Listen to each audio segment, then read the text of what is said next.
આપણી સાથે આજે રૂબરૂ થઈ રહ્યા છે જાણીતા એનઆરઆઈ ઉદ્યોગ સાહસી ને ઇન્વેસ્ટર ડૉક્ટર શૈલેષ જે મહેતા. ડૉક્ટર મહેતા, સ્વાગત છે આપનું.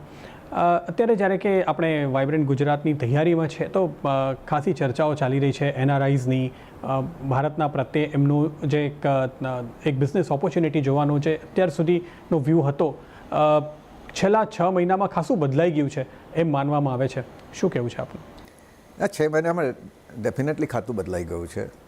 નવી ગવર્મેન્ટ આવીને જે રીતે બિઝનેસને એન્કરેજ કરવા માટે કહ્યું છે કે અમે બિઝનેસ કરવાનું ઇન્ડિયામાં ઇઝી રાખશું, ડિફિકલ્ટી ઓછી કરશું, અને જે પોલિસી પેરાલિસિસ જેવું થઈ ગયેલું આગલી ગવર્મેન્ટમાં છેલ્લા 2-4 વર્ષોથી, એ હવે મેજોરિટીથી નવી ગવર્મેન્ટ આવી છે તો ડિસિઝન્સ વિલ હેપન. અને બિઝનેસ કરવા માટે રિસ્ક લેવાને માટે અત્યારના ઘણું પહેલાં કરતાં ઓછું થઈ ગયું છે. એટલે આ વાઇબ્રન્ટ ગુજરાત અને જે ભારતીય પ્રવાસી દિવસના જે આજે બંને મારા મત પ્રમાણે એક જાતની ઇન્સ્ટિટ્યુશન થઈ ગઈ છે એની મેળે છે.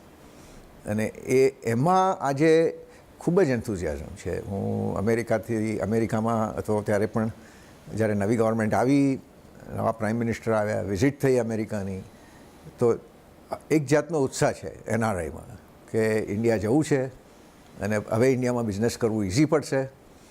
અને બંને રીતે કે જેમ ચાઇનીઝ ડાયસ્પોરા અમેરિકામાં, ચાઇનામાં એટલું બધું ઇન્વેસ્ટ કરે છે, અને ઇન્ડિયન ડાયસ્પોરા જે છે ખાલી અમેરિકા નહીં, ઓલ ઓવર ધ વર્લ્ડ.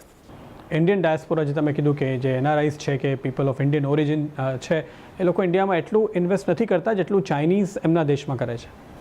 એ જાતનું કહેવામાં આવે છે કે ચાઇનીઝ. એનું કારણ શું છે? કારણ કે ચાઇનામાં મેં એમ સાંભળ્યું છે, અને મારી પાસે એવા મને ચાઇનીઝના એટલા ડેટા નથી, પણ ચાઇનામાં એ લોકો એનઆરઆઈને ઇન્વાઇટ કરે છે કે તમે આવો, તે માર્કેટિંગ કરે છે ચાઇનાનું. અને આપણે ત્યાં શું થાય છે કે માર્કેટિંગ કરીએ છીએ, પણ જ્યારે અહીંયા આવીએ છીએ ને ત્યારે એની બ્યુરોક્રેસીમાં એવા ખોવાઈ જઈએ છીએ. હવે વર્ષોથી જે લોકો ભારતની બહાર રહ્યા છે એ લોકોને આટલા બધા બ્યુરોક્રેટિક ઓબ્સ્ટેકલ ધંધામાં જોયા ન હોય, તો આ અનુભવ છે ને તે ફ્રસ્ટ્રેટિંગ હોય છે.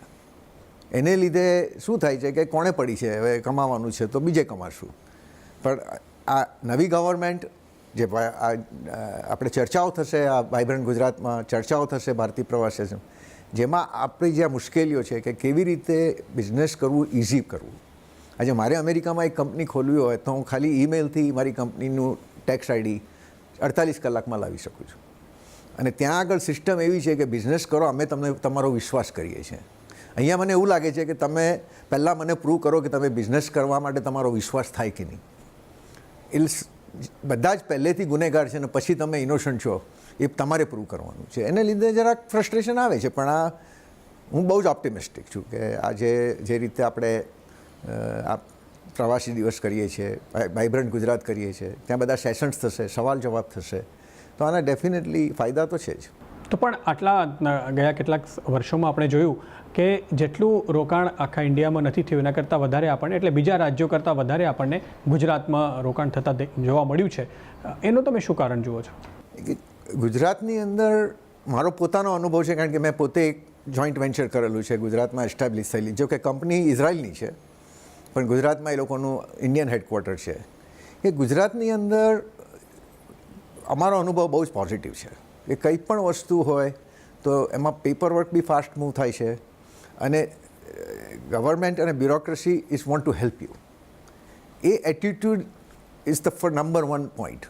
બીજું, ગુજરાતનું ઇન્ફ્રાસ્ટ્રક્ચર પણ ઇમ્પ્રેસિવ છે. એ લોકો પાવર આપે છે 24 કલાક, પાણી આવે છે, રસ્તા સારા છે.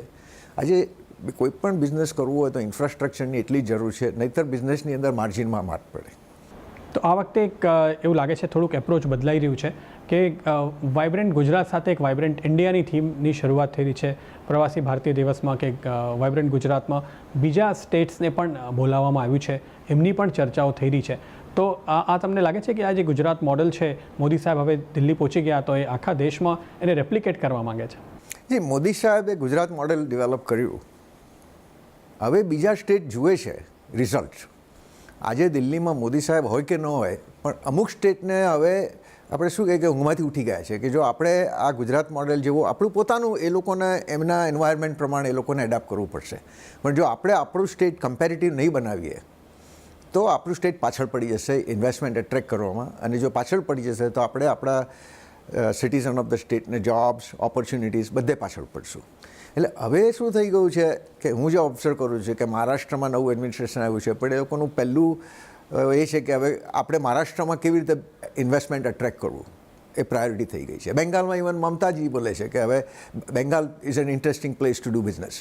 એટલે અમેરિકામાં તો પહેલેથી જ સ્ટેટ કોમ્પિટિશન કરે છે. જ્યારે ટોયોટાનો પ્લાન્ટ ઘણા વર્ષો પહેલાં નાખવાનો હતો તો સ્ટેટ્સ વર કમ્પિટિંગ કે ટોયોટા અમારા સ્ટેટમાં પ્લાન્ટ નાખે, તો સ્ટેટના ડેલિગેશન જાપાન જઈને ટોયોટામાં પ્રેઝન્ટેશન આપતા હતા કે તમે અહીંયા પ્લાન્ટ નાખો, જેમ હોન્ડાએ પ્લાન્ટ નાખ્યો એમ. હવે હું જોઉં છું ને, હું સિલિકોન વેલીમાં રહું છું, ઘણા સ્ટેટના ડેલિગેશન આવે છે હવે ઇન્ડિયન સ્ટેટ્સના. અમે અત્યારે સિલિકોન વેલીમાં આપણા ઘણા ઇન્ડિયન એન્ટરપ્રિનર્સ છે, તો ત્યાં આગળ આવે છે અને ત્યાં આગળ માર્કેટિંગ કરે છે કે તમે મોટી કંપનીમાં હોય કે ધારો કે સિસ્કો કે HP માં સિનિયર એક્ઝિક્યુટિવ હો, તો તમારી કંપનીને કહો કે અમારા સ્ટેટમાં સોફ્ટવેર નું રાખે, કે તમે મેન્યુફેક્ચરિંગ અમારા સ્ટેટમાં રાખો. તો આંધ્રથી બી ટીમ આવે, તામિલનાડુથી બી આવે, મહારાષ્ટ્રથી બી આવે.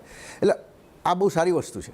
જ્યારે બધા સ્ટેટ જો કમ્પીટ કરવાનું ચાલુ કરે ને તો એની મેળે ઇન્વેસ્ટમેન્ટ ક્લાઇમેટ ઇમ્પ્રૂવ થઈ જશે. એટલે વાઇબ્રન્ટ ઇન્ડિયા ઇઝ ઇનેવિટેબલ નાઉ. તો બધા સ્ટેટ્સની તમે જે ચર્ચા કરી બધા સાઉથના સ્ટેટ્સ છે, તમે કોઈ નોર્થ કે ઈસ્ટના સ્ટેટનું નામ નથી લીધું? વેલ, હજી નોર્થને વેકઅપ થવાની વાર લાગશે, પણ પંજાબમાં થોડું વેકઅપ છે. પંજાબમાંથી મેં ડેલિગેશન જોયું છે. પંજાબ એક જમાનામાં મારા મત પ્રમાણે બહુ જ ફ્રેન્ડલી, ઇન્વેસ્ટમેન્ટ ફ્રેન્ડલી સ્ટેટ હતું. I don't know what happen અને ક્યાં વેર દે લોસ્ટ દેટ ટચ. કારણ કે આજે પંજાબથી ઘણા NRI આઉટસાઇડ ઇન્ડિયા છે, ખાસ કરીને US કેનેડામાં તો બહુ જ છે. એટલે નોર્થમાં હજી થોડું મને એવું લાગે છે કે they are starting to realise. તો આ નવી સરકારે આવ્યા બાદ જે આપણે કહીએ કે પ્રોસેસની શરૂઆત કરી છે, એવા કેટલાક એરિયાઝ જ્યાં પહેલાં FDI નહોતું, એમને FDI માટે ઓપન કર્યા, રેલવેઝ, ડિફેન્સ, એવી રીતે. તો આપને શું લાગે છે કે ફોરેન ઇન્વેસ્ટર્સ, NRIs ને ફોરેનર્સ પણ અત્યારે અહીંયા એક ઓપોર્ચ્યુનિટી જોશે, અહીંયા આવશે? જો ઇલેક્શનના પહેલાં છેલ્લા 6 મહિના બિફોર ધ ઇલેક્શન મેં બહુ જ ઉત્સાહ જોયેલો ત્યાં બધે જ અમેરિકામાં. જે બધા ઘણા પ્રાઇવેટ ઇક્વિટી ફંડની જોડે હું કનેક્ટેડ છું, મેમ્બર બી છું. અમારું પોતાનું બી પ્રાઇવેટ ઇક્વિટી ફંડ છે, અમે ઇન્ડિયામાં પણ ઇન્વેસ્ટ કરીએ છીએ. તો એમ લાગતું હતું કે આ ઇલેક્શનમાં અમને વિશ્વાસ હતો કે ભારતની જનતા પ્રોપર મેન્ડેટ આપશે, કે દર વખતે આ જે ફ્રેક્ચર્ડ રિઝલ્ટ આવતા હતા અને કોએલિશન ગવર્મેન્ટ થતી હતી, એને લીધે દરેક પોલિસીમાં કોમ્પ્રોમાઇઝીસ અને ઘણીવાર એવી કન્ફ્યુઝ સિચ્યુએશન થતી હતી કે બિઝનેસ કરવું કે નહીં. પણ આખું એટીટ્યૂડ 6 મહિના પહેલાંની વાત કરું છું બદલવા માંડ્યો, કે એવું લાગે છે કે આ વખતે, અને I want to salute the people of India, કે એ લોકોએ પણ બધા જ જે કહેવાય ને કે ડિસ્ટ્રેક્ટિંગ એજન્ડા બાજુ પર મૂકીને ડેવલપમેન્ટના એજન્ડા ઉપર જ વોટિંગ કર્યું. કારણ કે આજે યંગ ઇન્ડિયનને ડેવલપમેન્ટ જોઈએ છે. એને મેન્યુપ્યુલેશન નથી જોઈતું કે તું આ ધર્મનો છે કે તું આ રિજનનો છે. I want job, I want career. એટલે એટલું બધું એન્થુઝિયાઝમ હતું કે લોટ ઓફ FDI that કે ઇલેક્શન રિઝલ્ટ આવે પહેલાં opportunity before the market tax of. So money started coming in. અને હું પણ જે બધી મિટિંગમાં જતો હતો, લોટ ઓફ ફોરેન ફંડ્સ, પણ lot of foreign institutional limited partners also started funding India focus fund or emerging market fund કે વોટ એવર. એ એન્થુઝિયાઝમ હજી છે. ઇલેક્શનનું રિઝલ્ટ આવ્યું, બધા વધારે હેપી થયા. 6 મહિના જેવું વીતી ગયા છે, વધારે થયા છે, પણ અત્યારે બી એન્થુઝિયાઝમ ઓછું નથી થયું. પણ આ એન્થુઝિયાઝમ કેટલો વખત રહેશે એ હવે એક ક્વેશ્ચન માર્ક છે. ઇનફેક્ટ હાલમાં ડૉક્ટર રઘુરામ રાજને એવું જ એક સ્ટેટમેન્ટ આપ્યું પણ કે આપણે વર્લ્ડ માટે મેન્યુફેક્ચર ના કરી શકીએ, આપણે પોતાની ઇકોનોમીને જ ઊભા રાખવું પડશે અને અહીંયાથી ડિમાન્ડ જનરેટ કરીને અહીંયા સપ્લાય કરવી પડશે, કારણ કે ગ્લોબલ એક ક્રાઇસિસ હજુ પણ ચાલી રહી છે 6 વર્ષ પછી. એ બરાબર છે. હંમેશા ખાલી એક્સપોર્ટ ઓરિએન્ટેડ ઇકોનોમી બનાવો તો એને શોક આવવાના છે ગ્લોબલના.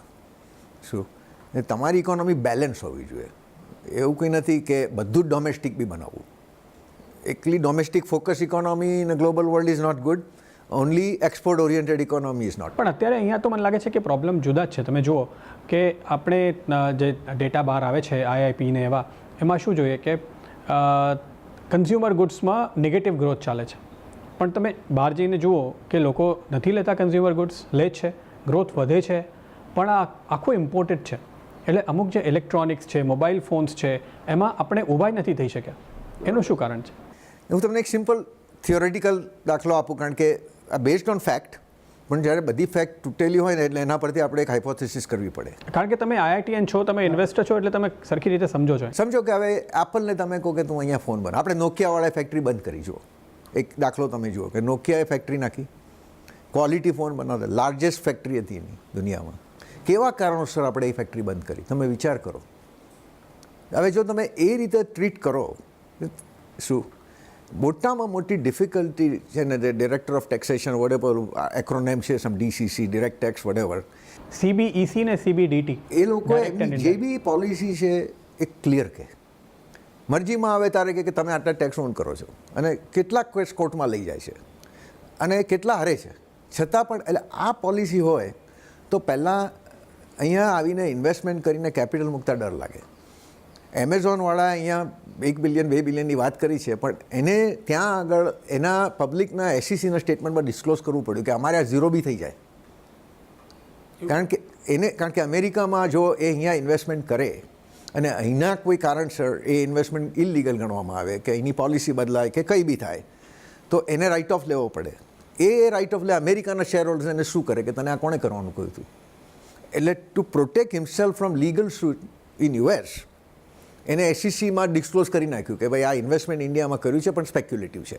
See that is what. એટલે અહીંયા તમે બિઝનેસમાં રોકાણ કરવા આવો છો, પણ તમે એમ ધારો છો કે આ સટ્ટો છે. નહીં, ત્યાં તમારે જ્યારે ત્યાંની મોટી લિસ્ટેડ કંપની હોય ના, એ તમારી વાત સાચી, એવું પડે કે આ રિસ્કી છે. તો આ રિસ્ક પરસેપ્શન કે આટલું મોટું રિસ્ક લાગે છે. હા, કારણ કે નોકિયાનું જુઓ શું થયું, વોડાફોનનો કેસ ચાલે છે કે ગમે ત્યારે એની ગવર્મેન્ટ જો કે આ ઇલીગલ છે, કે તમે આ લો કમ્પ્લાયન્ટ નથી કરો, કે આ રૂલ્સ કમ્પ્લાયન્ટ નથી કરો, કે તમે અમને આટલો બધો ટેક્સ ઓન કરો છો, તો એનો જવાબ ત્યાં આગળ ત્યાંના જે અમેરિકામાં છે. બાકી આ પ્રોબ્લેમ કદાચ ઇંગ્લેન્ડમાં નહીં હોય કે યુરોપમાં નહીં હોય, કે અમેરિકાની અંદર જે ક્લાસ એક્શન લો સૂટ કે છે શેર હોલ્ડર્સની, તો અમેરિકાના શેર હોલ્ડર તો તરત જ કેસ કરી નાખે કંપની પર કે તમે આ ઇન્વેસ્ટમેન્ટ કર્યું તો આ બધું બરોબર ચેક કેમ નહોતું કર્યું. એટલે ટુ પ્રોટેક્ટ, એટલે આ એક ફિયર છે. એ લોકો તો કરે છે, આવે છે, બધા આવવાના છે, પણ એ લોકોને ત્યાં આવું ડિક્લેર કરવું પડે છે, which is sort of bed.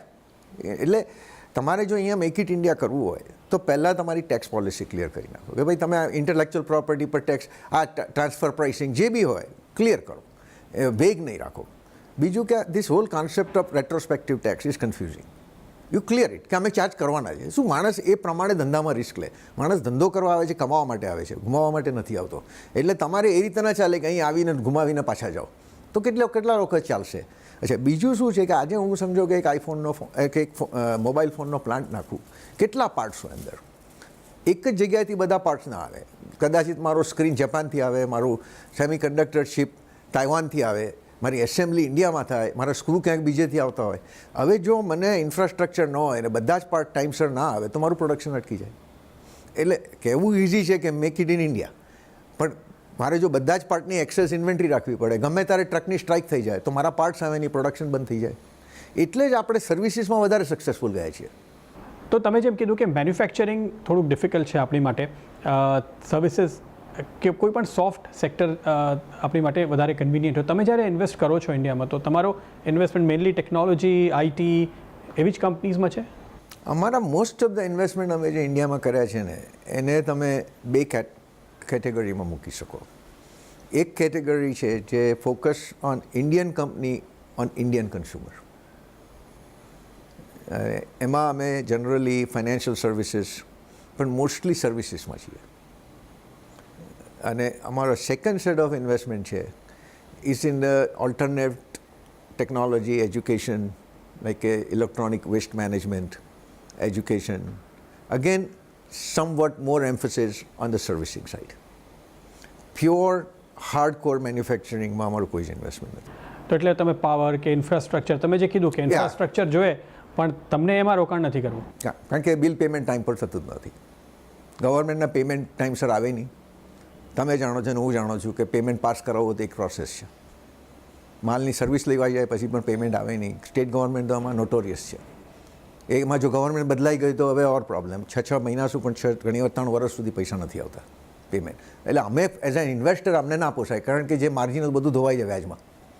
તો અત્યારે જે મોદી સરકારનો વિચાર છે કે આપણે ડિફેન્સ છે કે રેલવેઝ છે કે બીજા બધા એરિયાઝમાં પણ પીપીપી કરીએ કે એફડીઆઈને ઇન્વાઇટ કરીએ, તો એ કઈ રીતે થશે?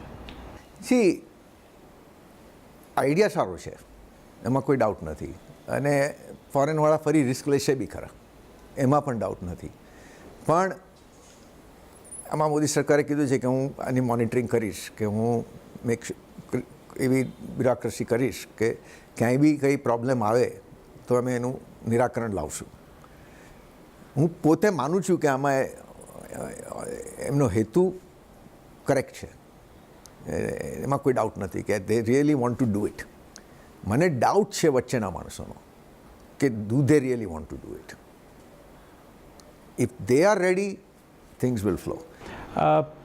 સાથે જ આપણે તમે જે રીતે કીધું કે જે કન્ઝ્યુમર સેક્ટર્સ છે એ તમને ખાસા ગમે છે, એક રીતે જે રિલેટિવલી ફ્રી છે, જ્યાં કસ્ટમરને ચોઇસ છે, તો તમે જો સારો પ્રોડક્ટ આપો તો એ સારો પ્રોડક્ટ લેશે, એવી સિચ્યુએશન હોય.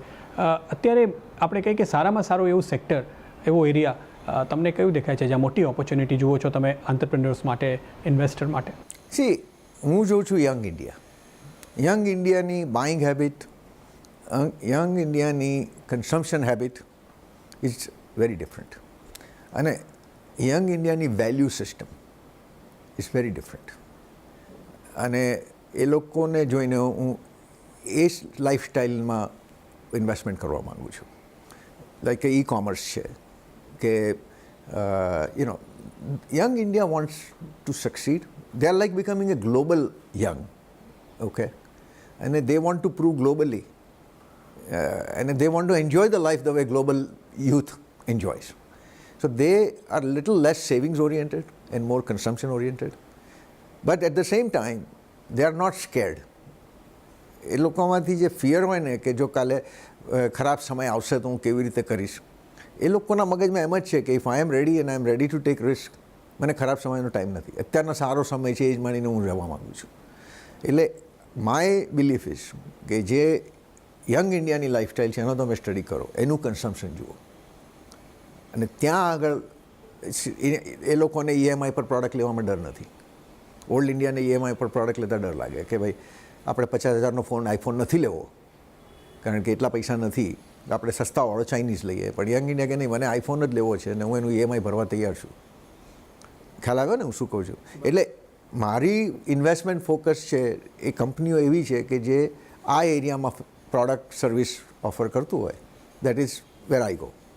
તો અત્યારે જે ઈ કોમર્સ ને એમ કોમર્સ ચાલી રહ્યું છે, ખાસું ગ્રોથ એમ આ સેક્ટરમાં આપણે જોયું, તમે એમેઝોનનો દાખલો પણ આપ્યો કે એમને પણ અહીંયા રોકાણ કરવામાં ઇન્ટરેસ્ટ છે. જે ઇન્ડિયન કંપનીઝ પણ ખાસી એમર્જ થઈ રહી છે. એમ લાગે છે કે જે એક આઈટી સ્ટોરી હતી વર્ષો પહેલાં, હવે એ મેચ્યોર થઈ ગઈ.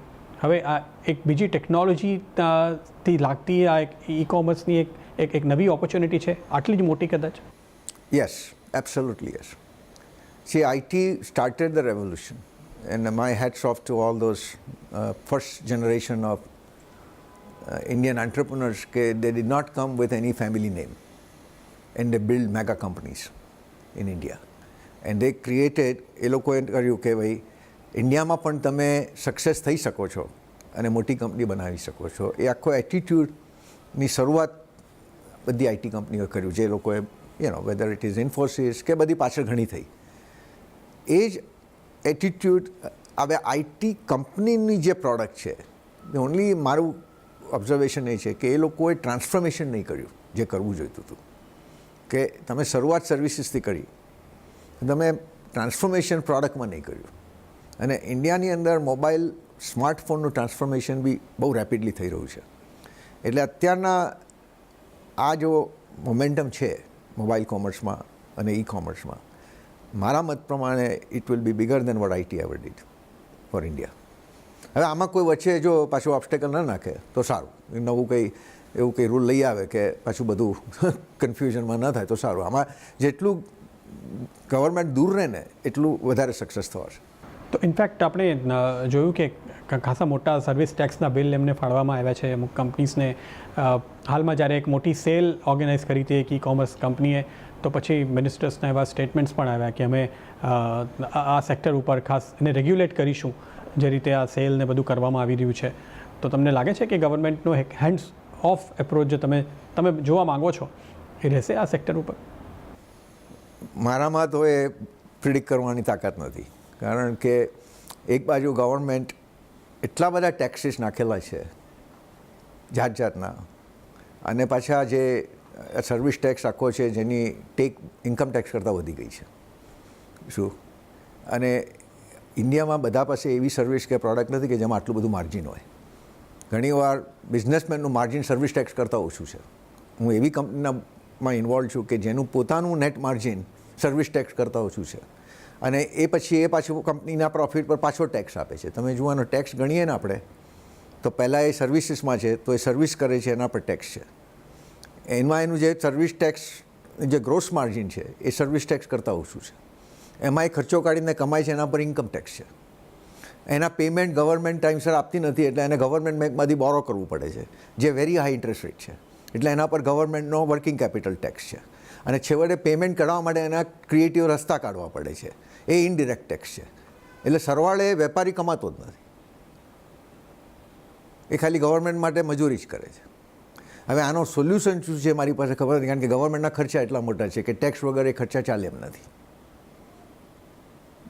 એટલે ભલે બધા બોલતા હોય કે ઇન્ડિયામાં ટેક્સ રેટ ઓછો છે, પણ જ્યારે હું બધા જ ગુણાકાર ભાગાકાર કરું ને તો average citizen is a very high tax. હમણાં ટાઈમ્સ ઓફ ઇન્ડિયામાં આર્ટિકલ મેં વાંચેલો કે ભાઈ તમારે બોમ્બેમાં જો આ સબબની બહાર લેવો તો તમારે પર સ્ક્વેર ફીટ 500 રૂપિયા ગવર્મેન્ટનો ઇનડિરેક્ટ ટેક્સ છે. તમે સમજી ગયા હું શું કહેવા માગું છું. આ સબબમાં લેવો હોય તો 1000 રૂપિયા પર સ્ક્વેર ફીટ છે.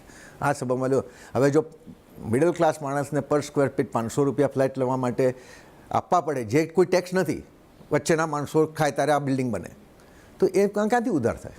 એટલે ટેક્સની બાબતમાં અને જે રીતે ગવર્મેન્ટ ચલાવે છે એ મારા હાથમાં નથી, ને જે એડવાઇઝરો છે એમાં પણ એ લોકોને આમાં શું મજા આવે છે મને ખબર નથી. પણ એક વસ્તુ છે કે ગવર્મેન્ટનો ખર્ચો બહુ મોટો છે, એફિશિયન્સી જે આવવી જોઈએ એ નથી, અને પ્રોડક્ટિવિટી તો છે જ નહીં. ઘણીવાર હું જે કંપનીમાં છું એમાં યુનિયન છે અને અમને સાચો કોન્ટ્રાક્ટ આપે છે, યુનિયનને બેસવાના પૈસા આપે છે અને યુનિયને કંપનીને કામ કરવાના પૈસા આપે છે.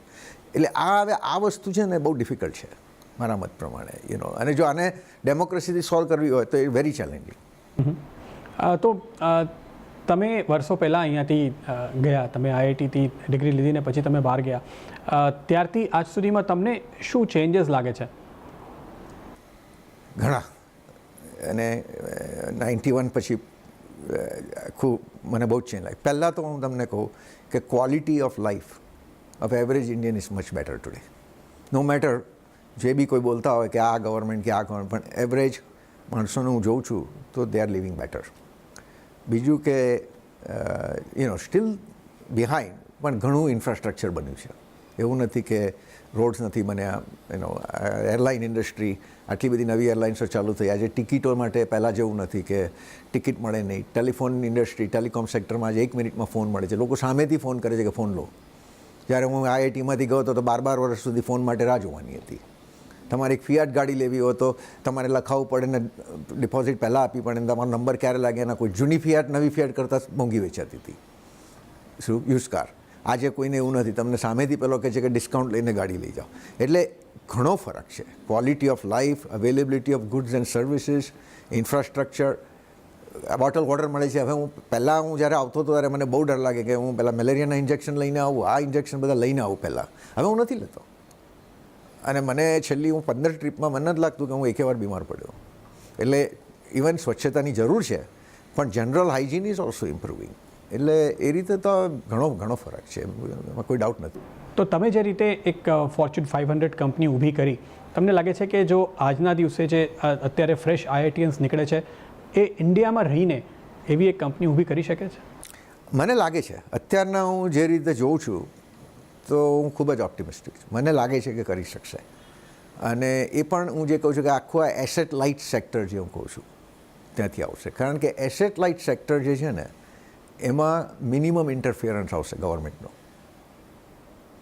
ઓકે, હું લિટરલી બિલીવ કરું છું લેસ ગવર્મેન્ટ પર્સનલી. હું અમેરિકામાં બી એ જ પોઝિશનમાં છું. અને અમેરિકાના બેસ્ટ ટાઈમ જો અમે રેગનના ટાઈમમાં જોયો તો લેસ ગવર્મેન્ટ.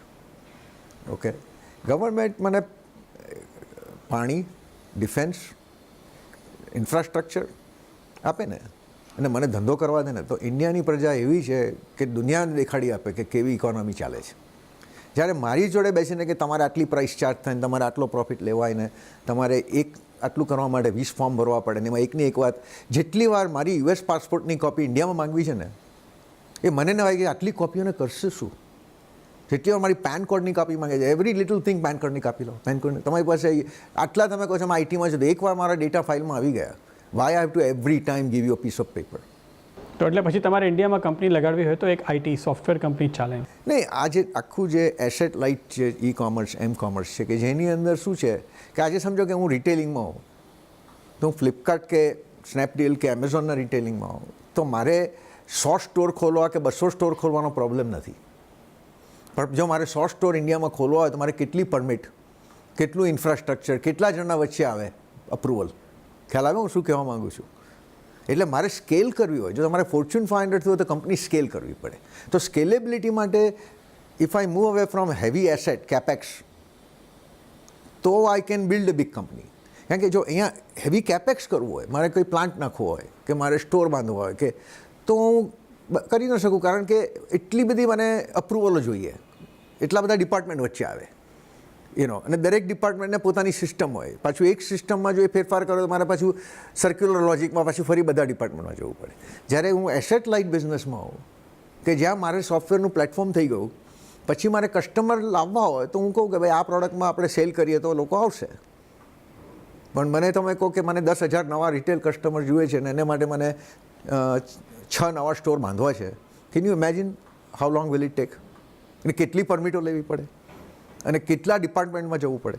હવે મને લાગે છે કે with this asset light model, web model and M commerce model and cloud model, આ જે પ્રોબ્લેમ હતો ને એ બિગ સ્કેલિંગમાં એ જતો રહેશે.